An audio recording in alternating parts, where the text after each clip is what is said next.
Tarih bazen sıradan insanların verdiği olağanüstü kararlarla değişir. Hiç umulmadık kişiler olayların akışına yön verirler. Tarih sahnesinde öyle karakterler vardır ki onların hikayelerini duyanlar "Yok canım, bu kadarı da olmaz, bu da yaşanmamıştır" der. Ama yaşanmıştır. Düşünün, Delhi'nin görkemli sarayında bir kadın sultan erkek kıyafetleri giyip ordularının başına geçiyor. Müslüman bir Türk olan bu cesur hükümdar imparatorluğunu demir yumrukla yönetirken tüm geleneklere meydan okuyor. Ya da Çin denizinde bir kadın 70.000 korsanın komutasını alıp dünyanın en büyük donanmalarını dize getiriyor. Afrika'dan gelen bir köle Japonya'nın en saygın samuraylarından biri oluyor. Ve bir Rus köylüsünün kızı Osmanlı sarayının en kudretli kadını haline gelip 400 yıllık harem geleneğini kökünden değiştiriyor. Hollywood'un en yaratıcı senaristleri bile böyle hikayeler yazmaya cesaret edemezdi.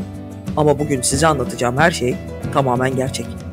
Eğer buraya kadar izlediyseniz kemerlerinizi bağlayın. Çünkü bu video bildiğiniz diğer tarih anlatımlarından farklı olacak. Size tarihin içinden gelen 7 karakter anlatacağım. Bunlar öyle karakterler ki her biri tarihin akışını değiştirmiş, her biri kendi efsanesini yaratmış. Ve en şaşırtıcısı, hepsi de gerçekten yaşanmış. Videoyu beğenmeyi, paylaşmayı ve düşüncelerinizi yorumlara yazmayı unutmayın. Hazırsanız başlıyoruz. 13. yüzyılın başları. Hindistan'daki Delhi Sultanlığı dünyanın en zengin imparatorluklarından biri. Ve bu muhteşem gücün başında tarihin en ilginç karakterlerinden biri var. Raziye Begüm Sultan. Erkek egemen bir dünyada tahta çıkan bu cesur kadın entrikalar, ihanetler ve savaşlarla dolu bir hayat yaşadı. 1205 yılında dünyaya gelen Raziye, Sultan Şemseddin İltutmuş'un kızıydı. Ancak onu diğer sultan kızlarından ayıran çok önemli bir fark vardı. Babası oğullarına hiç güvenmezken tahtın gerçek varisinin Raziye olduğunu düşünüyordu. Oğulları keyiflerine düşkündü. Ne devlet işleri ne de halkın sorunları onların umurlarında değildi. Ama Raziye babasının her adımını izliyor, sürekli ondan bir şeyler öğrenmeye çabalıyordu. Dönemin tarihçileri Raziye'nin çocukluğundan itibaren devlet yönetimi, askerlik ve diplomasi eğitimi aldığını yazıyor. Bazı kaynaklara göre de ok atmada, kılıç kullanmada ve at binmede erkek kardeşlerinden bile daha yetenekliydi. Babası geleneklere karşı gelerek onu kimseyle evlendirmedi ve resmen tahta hazırladı. Ancak o dönemde bir kadının tahta çıkması neredeyse imkansızdı. Yine de ölümünden 3 yıl önce bir ferman yazdırarak Raziye'yi resmi veliaht ilan etti. Fakat Memlük asıllı Türk melikleri sultanın oğulları varken kızını veliaht yapmasını doğru bulmadılar. Bunun üzerine Sultan İltutmuş, "Benim oğullarım içki ve gençlik zevkleriyle meşguldürler. Hiçbirisinde memleket idare edecek kabiliyeti yoktur. Dolayısıyla ülkedeki düzeni muhafaza edemezler. Biliniz ki benim ölümümden sonra veliahtlığa hiçbirisi Raziye'den daha layık değildir" diyerek son noktayı koymuştu. Ya da en azından son noktayı koyduğunu ve kızının hükümdarlığını sağlama aldığını düşünüyordu. Çünkü 1236 yılında öldüğünde sultanlığın ileri gelenleri bir kadının tahta çıkmasına şiddetle karşı çıktı ve yazılan fermanı yok saydılar. Ardından da Raziye'nin kardeşi Firuzşah'ı tahta çıkardılar. Ancak Firuzşah tam da babasının öngördüğü gibi eğlenceye daldı ve devlet hazinesini hızla boşalttı. Bu arada Raziye'yi de ortadan kaldırmaya çabaladı, ancak kimsenin hesaba katmadığı bir şey vardı: halk. Delhi sokaklarında toplanan binlerce insan ve bazı melikler Raziye'yi destekliyordu ve onu tahta çıkarmayı 6 ay gecikmeli de olsa başardılar. Gücünü göstermek isteyen Raziye erkek kıyafetleri giyerek halkın karşısına çıktı. Başında sultan babasının tacı, üzerinde zırhı, elinde kılıcıyla. Artık o sadece bir sultan değil, bir komutandı ve aynı zamanda Delhi'nin mutlak hükümdarıydı. 4 yıl boyunca Delhi sultanlığını demir yumrukla yönetti. Savaş meydanlarında ordularının başında düşmanlarına korku saldı. Bilim adamlarını ve sanatçıları korudu. Dönemin en büyük kütüphanelerinden birini kurduğu söyleniyor ve aynı zamanda da bir şairdi. Ancak her güçlü hükümdar gibi onun da düşmanları vardı. Yaptığı hamleler çok geçmeden eleştirilmeye başlandı. Ata binmesi, halkla içli dışlı olması, kılıç kuşanması ve tüm bunları yaparken başını örtmemesi. Meliklerden bazıları bunlar için isyan çıkardılar ve Raziye Begüm Sultan'ı tahttan indirdiler. Yerine de halkı umursamayan bir diğer kardeşi olan Behram Şah'ı çıkardılar. Aynı yıl yaşamını yitiren Raziye Sultan'ın nasıl öldüğü kesin olarak bilinmiyor. Kimileri esir düştüğünü ve yeni sultanın huzurunda öldürüldüğünü, kimileri de esir düşmemek için kaçarken isyancılardan biri tarafından katledildiğini söylüyor. Kesin olan şu ki Raziye Begüm Sultan, erkek egemen bir dünyada tahta çıkan ilk Müslüman kadın hükümdar olarak tarihe geçti. Ve Hindistan tarihinde bir daha hiçbir kadın onun kadar güçlü olamadı. Raziye Sultan'ın hikayesi gücün cinsiyetinin olmadığının belki de en büyük kanıtı. Şimdi sırada bambaşka bir coğrafyadan bambaşka bir kadının hikayesi var. 1800'lerin başı, Güney Çin Denizi. Dönemin en tehlikeli sularında dünyanın en başarılı korsan filosu dolaşıyor.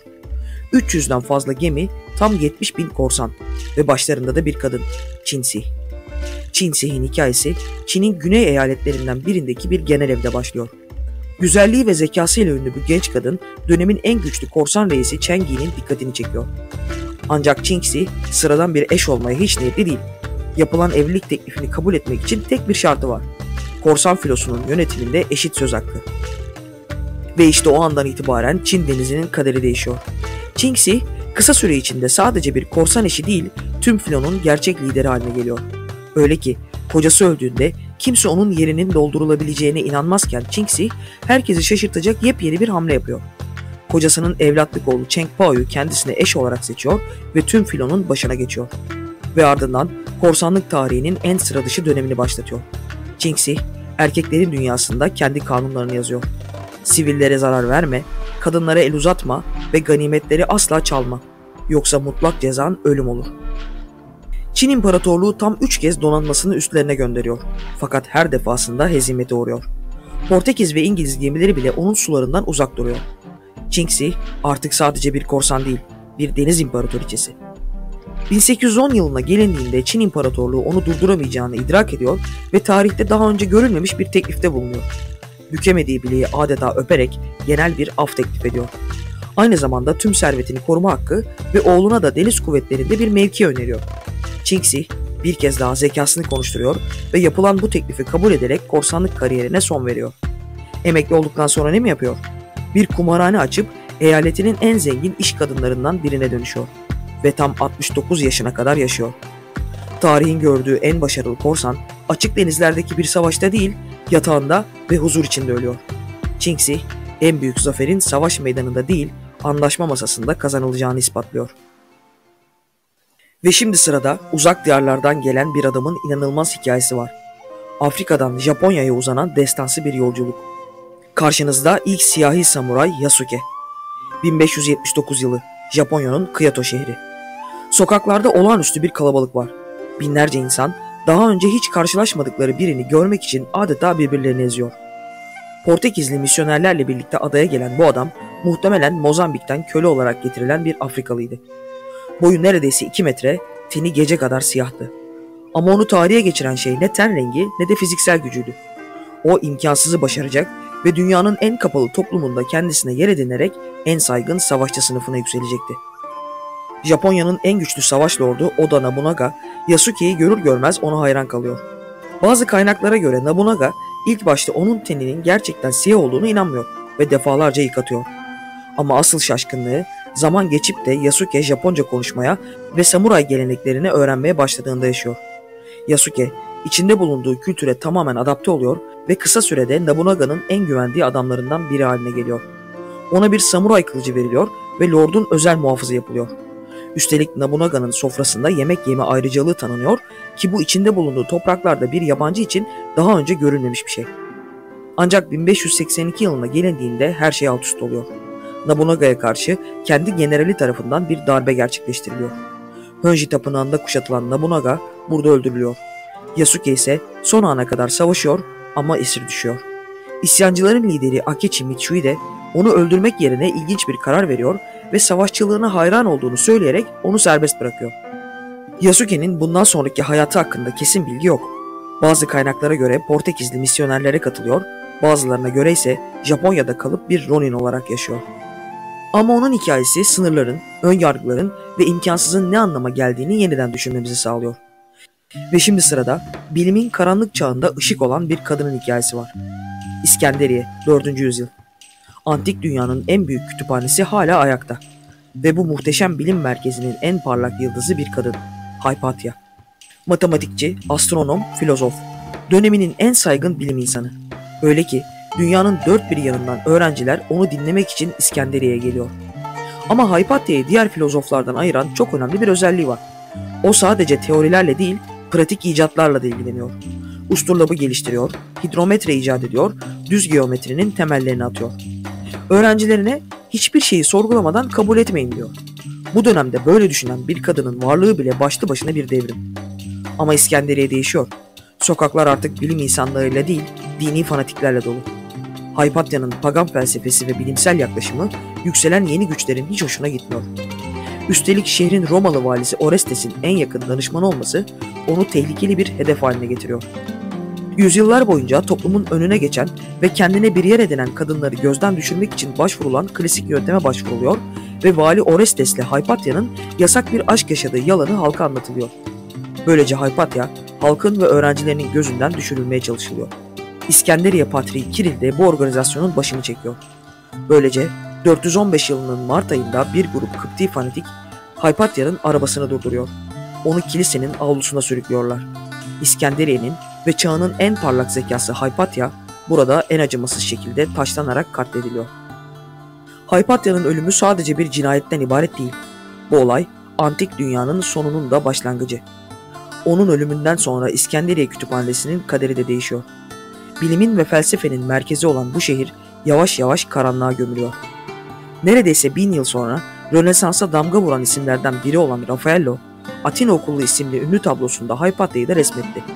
Ancak bunu yaparken bile kilisenin baskısına maruz kaldı. Ama Haypatya'nın mirası tüm engellemelere rağmen kaybolmadı. Bilime ve akla olan inancı yüzyıllar sonra bile insanlara ilham vermeye devam ediyor. Dünyayı aydınlatmaya çalışsa da bir mum gibi söndürülen Haypatya'dan Vahşi Batı'nın karanlık sokaklarını aydınlatan başka bir adama geçiyoruz. Adaleti sadece beyazlar için değil, herkes için arayan bir adam. Kölelikten şerifliğe uzanan inanılmaz bir hayat hikayesi. Karşınızda Buzz Reeves. 1838, Arkansas. Bir köle olarak dünyaya gelen Buzz Reeves'in okuma yazması yok. Ama öyle keskin bir hafızası var ki duyduğu her şeyi kelimesi kelimesine hatırlıyor.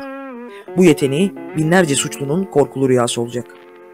Reeves, Amerikan İç Savaşı sırasında Konfederasyon için savaştı ama bir noktada kaçtı ve Kızılderili topraklarına sığınarak özgürlüğüne kavuştu. Burada yerel dilleri ve iz sürmeyi öğrendi. Ve 1875'te hayatını değiştirecek olan o teklifi aldı. Amerika Birleşik Devletleri'nin ilk siyahi federal şerifi olmak. O dönemde bir siyahinin şerif olması düşünülemez bile. Ama Buzz Reeves'in yetenekleri tartışılmaz. Mükemmel bir atıcı, olağanüstü bir iz sürücü ve en önemlisi adaletten asla şaşmayan dürüst bir adam. 32 yıllık kariyerinde 3000'den fazla suçluyu yakaladı. Üstelik bunu öyle bir tarzla yaptı ki ismi efsaneye dönüştü.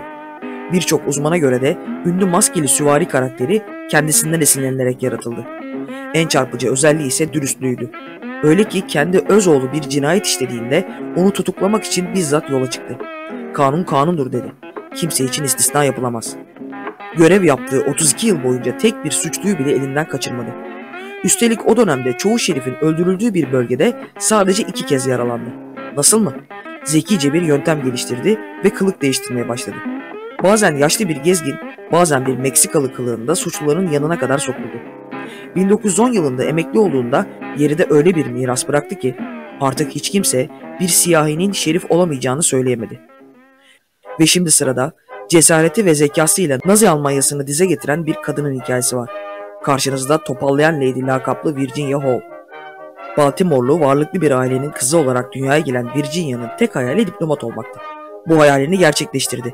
Ancak 1933'te üstelik konsolosluk memuru olarak görev yaptığı İzmir'de geçirdiği bir av kazasında sol bacağını kaybetti. Takılan protez bacağına Cuthbert adını verdi ve diplomatik kariyerinin bittiğini düşündüğü anda hayatının asıl macerası başladı. 1940, Fransa işgal altında. Virginia, İngiliz Özel Operasyonlar İdaresi için çalışmaya başlıyor. Lyon'da bir barda sözde garsonluk yaparken Avrupa'nın en etkili direniş ağlarından birini kuruyor. Uçağa düşen askerleri kurtarıyor, sabotaj operasyonları düzenliyor, istihbarat topluyor. Gestapo şefi Klaus Barbie onu müttefiklerin en tehlikeli casusu ilan ediyor. Topallayan Lady lakabını verdikleri Virginia'yı yakalamak için tüm Fransa'yı alarma geçiriyor. Ama Virginia'nın en büyük silahı zekası. Kılık değiştirmede öyle usta ki bazen yaşlı bir süt satıcısı, bazen Parisli zengin bir kadın olarak Gestapo'nun burnunun dibinde dolaşıyor. Üstelik sürekli yürüme egzersizleri yapıyor ve topalladığını kimseye belli etmiyor. 1942 yılında Naziler peşine düştüğünde tek kurtuluş yolu Pirene dağlarını aşıp İspanya'ya kaçmak. Protez bacağıyla kış ortasında karlı dağları yürüyerek geçiyor. Bu yolculuk sırasında Cuthbert'ü öyle zorluyor ki İngiltere'ye gönderdiği mesajda "Cuthbert beni çok yavaşlatıyor" diye yazıyor. Londra'dan gelen yanıt ise tarihe geçiyor. "Cuthbert'ü at gitsin." Virginia'nın cevabı net: "Cuthbert'ü atmıyorum. O benim bir parçam." Ama bu kaçış onun için son değil, sadece bir mola. CIA'nin kendisini reddetmesine rağmen tekrar Fransa'ya dönüyor. Bu sefer Amerikan Stratejik Hizmetler Ofisi için çalışmaya başlıyor. Direniş gruplarını örgütlüyor, sabotajlar düzenliyor ve Normandiya çıkarmasına zemin hazırlayan gruplarla çalışıyor. Savaş sona erdiğinde ise CIA'nin ilk kadın operasyon görevlisi oluyor ve üstün hizmet madalyasını almaya kazanan ilk kadın sivil Amerikalı olarak tarihe geçiyor. Virginia Hall, Nazilere karşı savaşırken kılık değiştiriyordu. Şimdi size anlatacağım kadın ise bir imparatorluğun kaderini değiştirmek için tüm kuralları değiştirdi. Hürrem Sultan. 16. yüzyılın başları. Osmanlı İmparatorluğu'nun en güçlü döneminde Rus topraklarından getirilen genç bir cariye, tarihin akışını değiştirecek bir hikayenin başrolü olmaya hazırlanıyordu. Henüz Alexandra adıyla bilinen bu kız, zekası ve eğitimi olan tutkusuyla sarayın dikkatini çekmeye başladı. Kanuni Sultan Süleyman'ın haremine girdiğinde kimse onun 400 yıllık kadim gelenekleri yıkacağını tahmin edemezdi. Neşeli karakteri nedeniyle Hürrem adını alan bu genç kadın kısa sürede padişahın gözdesi oldu.